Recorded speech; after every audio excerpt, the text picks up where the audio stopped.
ಭಗವದ್ಗೀತೆ ಅಧ್ಯಾಯ 1 ಅರ್ಜುನ ವಿಷಾದಯೋಗ ಶ್ಲೋಕ 20 ಅಥ ವ್ಯವಸ್ಥಿತಾನ್ ದೃಷ್ಟ್ವಾ ಧಾರ್ತರಾಷ್ಟ್ರಾನ್ ಕಪಿಧ್ವಜಃ ಪ್ರವೃತ್ತೆ ಶಸ್ತ್ರಸಂಪಾತೆ ಧನುರುದ್ಯಮ್ಯ ಪಾಂಡವಃ ಹೃಷ್ಣಿಕೇಶಂ ತದಾ ವಾಕ್ಯಮಿದಮಾಹ ಮಹೀಪತೆ. ಅನುವಾದ: ಓ ರಾಜನೇ, ಆಗ ಕಪಿಧ್ವಜನಾದ ಅರ್ಜುನನು ಯುದ್ಧಕ್ಕೆ ಸನ್ನದ್ಧರಾಗಿ ನಿಂತಿದ್ದ ಧೃತರಾಷ್ಟ್ರನ ಪುತ್ರರನ್ನು ಕಂಡನು.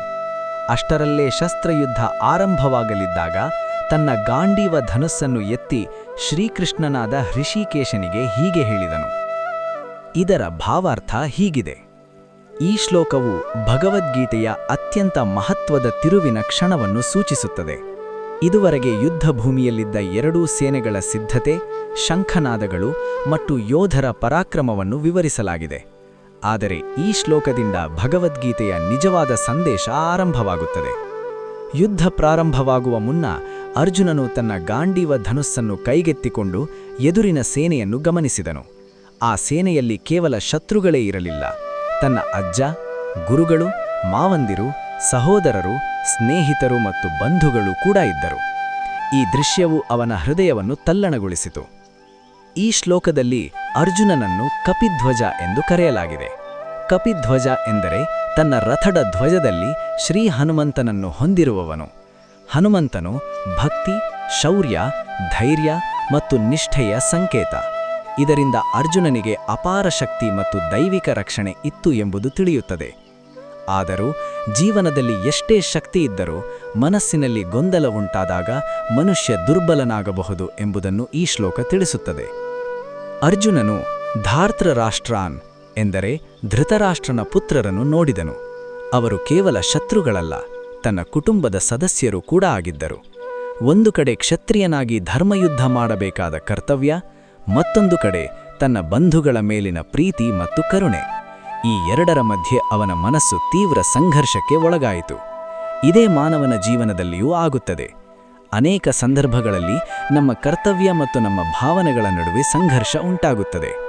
ಸರಿಯಾದ ನಿರ್ಧಾರ ತೆಗೆದುಕೊಳ್ಳಲು ಕಷ್ಟವಾಗುತ್ತದೆ. ಆದ್ದರಿಂದ ಅರ್ಜುನನು ಮೊದಲು ಶ್ರೀಕೃಷ್ಣನ ಸಲಹೆಯನ್ನು ಪಡೆಯಲು ನಿರ್ಧರಿಸಿದನು. ಈ ಶ್ಲೋಕದಲ್ಲಿ ಅರ್ಜುನನು ಹೃಷಿಕೇಶನಾದ ಶ್ರೀಕೃಷ್ಣನನ್ನು ಉದ್ದೇಶಿಸಿ ಮಾತನಾಡುತ್ತಾನೆ.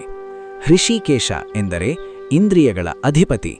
ನಮ್ಮ ಕಣ್ಣು, ಕಿವಿ, ನಾಲಿಗೆ, ಮನಸ್ಸು ಮತ್ತು ಎಲ್ಲ ಇಂದ್ರಿಯಗಳನ್ನು ನಿಯಂತ್ರಿಸುವ ಪರಮಾತ್ಮ.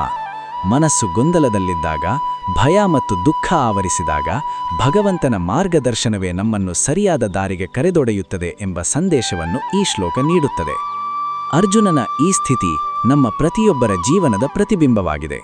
ಜೀವನದಲ್ಲಿ ಅನೇಕ ಸಮಸ್ಯೆಗಳು ಎದುರಾಗುತ್ತವೆ.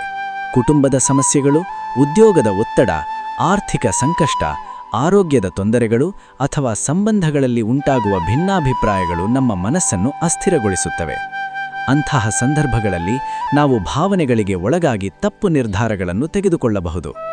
ಆದರೆ ಅರ್ಜುನನಂತೆ ಸ್ವಲ್ಪ ನಿಂತು ಜ್ಞಾನವನ್ನು ಆಶ್ರಯಿಸಿ ಭಗವಂತನ ಮಾರ್ಗದರ್ಶನವನ್ನು ಬೇಡಿದರೆ ಸರಿಯಾದ ದಾರಿಯನ್ನು ಕಂಡುಕೊಳ್ಳಬಹುದು. ಈ ಶ್ಲೋಕವು ನಮಗೆ ಇನ್ನೊಂದು ಮಹತ್ವದ ಪಾಠವನ್ನು ಕಲಿಸುತ್ತದೆ. ಅರ್ಜುನನು ಮಹಾನ್ ಯೋಧನಾಗಿದ್ದರೂ ತನ್ನ ಅಜ್ಞಾನವನ್ನು ಒಪ್ಪಿಕೊಂಡನು. ನನಗೆ ಎಲ್ಲವೂ ಗೊತ್ತಿದೆ ಎಂದು ಅಹಂಕಾರ ಪಡಲಿಲ್ಲ.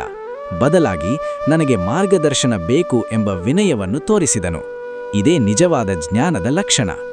ಜೀವನದಲ್ಲಿ ಕಲಿಯುವ ಮನೋಭಾವ ಹೊಂದಿರುವವನು ಮಾತ್ರ ನಿಜವಾದ ಸಫಲತೆಯನ್ನು ಸಾಧಿಸುತ್ತಾನೆ. ಭಗವದ್ಗೀತೆಯ ಉಪದೇಶವು ಅರ್ಜುನನಿಗಷ್ಟೇ ಅಲ್ಲ, ಇಡೀ ಮಾನವ ಕುಲಕ್ಕೆ. ಅರ್ಜುನನು ಪ್ರತಿನಿಧಿಸುವುದು ಪ್ರತಿಯೊಬ್ಬ ಮನುಷ್ಯನನ್ನು. ಕೌರವ ಸೇನೆಯು ನಮ್ಮ ಜೀವನದಲ್ಲಿರುವ ಸವಾಲುಗಳನ್ನು ಸೂಚಿಸುತ್ತದೆ. ಶ್ರೀಕೃಷ್ಣನು ದೈವಿಕ ಜ್ಞಾನ ಮತ್ತು ಆತ್ಮ ಸಾಕ್ಷಾತ್ಕಾರದ ಸಂಕೇತ. ನಾವು ಜೀವನದ ಯುದ್ಧಗಳಲ್ಲಿ ಗೊಂದಲಕ್ಕೆ ಒಳಗಾದಾಗ ಶ್ರೀಕೃಷ್ಣನ ಉಪದೇಶವೇ ನಮ್ಮನ್ನು ಸತ್ಯದ ಮಾರ್ಗದಲ್ಲಿ ನಡೆಸುತ್ತದೆ. ಈ ಶ್ಲೋಕದಿಂದ ಒಂದು ಮುಖ್ಯ ಸತ್ಯ ತಿಳಿಯುತ್ತದೆ.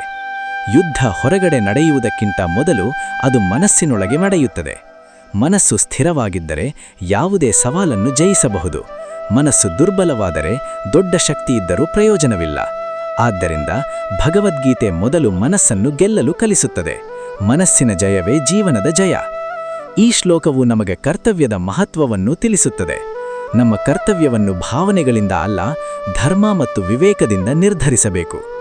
ಭಗವಂತನಲ್ಲಿ ಭಕ್ತಿ, ಆತ್ಮವಿಶ್ವಾಸ ಮತ್ತು ಧರ್ಮದ ಮೇಲಿನ ನಿಷ್ಠೆಯಿದ್ದರೆ ಎಂತಹ ಕಠಿಣ ಪರಿಸ್ಥಿತಿಯಲ್ಲೂ ಸರಿಯಾದ ನಿರ್ಧಾರವನ್ನು ತೆಗೆದುಕೊಳ್ಳಲು ಸಾಧ್ಯ. ಕೊನೆಯಲ್ಲಿ ಈ ಶ್ಲೋಕವು ನಮಗೆ ಒಂದು ಅಮೂಲ್ಯ ಸಂದೇಶವನ್ನು ನೀಡುತ್ತದೆ. ಜೀವನದಲ್ಲಿ ಯಾವುದೇ ಸಮಸ್ಯೆ ಬಂದಾಗ ಆತುರ ಪಡಬೇಡಿ.